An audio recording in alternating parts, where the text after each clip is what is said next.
বিসমিল্লাহির রহমানির রহিম। আসসালামু আলাইকুম। দীর্ঘদিন অসুস্থ থাকার পর আপনাদের সামনে কথা বলতে পারার জন্য আল্লাহর কাছে শুকরিয়া আদায় করছি। আমার কারাবন্দী অবস্থায় আপনারা আমার কারামুক্তি ও রোগ মুক্তির জন্য সংগ্রাম করেছেন, দোয়াও করেছেন। সেজন্য আমি আপনাদের সকলকে ধন্যবাদ জানাচ্ছি। দীর্ঘ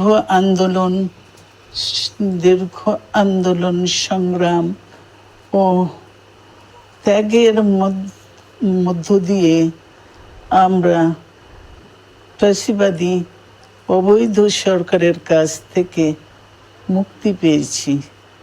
আমি আন্তরিক ধন্যবাদ জানাতে চাই আমাদের বীর সন্তানদের, যারা মরণপণ সংগ্রাম করে এই অসম্ভবকে সম্ভব করেছে।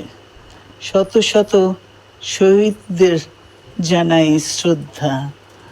এ বিজয় আমাদের নতুন সম্ভাবনা নিয়ে এসেছে। দীর্ঘদিনের নজিরবিহীন দুর্নীতি, গণতন্ত্রের ধ্বংসের স্তূপের মধ্য থেকে আমাদের নির্মাণ করতে হবে এক সমৃদ্ধ বাংলাদেশ। ছাত্র তরুণরাই আমাদের ভবিষ্যৎ।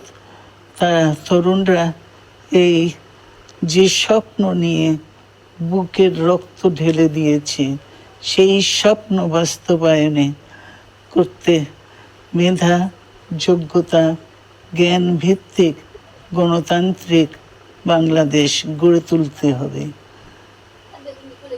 শোষণহীন সমৃদ্ধ বাংলাদেশ। সকল ধর্মের গোত্রের অধিকার নিশ্চিত করতে হবে। শান্তি, প্রগতি আর সাম্যের ভিত্তিতে আধুনিক বাংলাদেশ নির্মাণে আসুন আমরা তরুণদের হাত শক্তিশালী করি। ধ্বংস নয়, প্রতিশোধ নয়, প্রতিহিংসা নয়, ভালোবাসা, শান্তি ও জ্ঞান ভিত্তিক সমাজ গড়ে তুলি। আল্লাহ হাফেজ। বাংলাদেশ জিন্দাবাদ।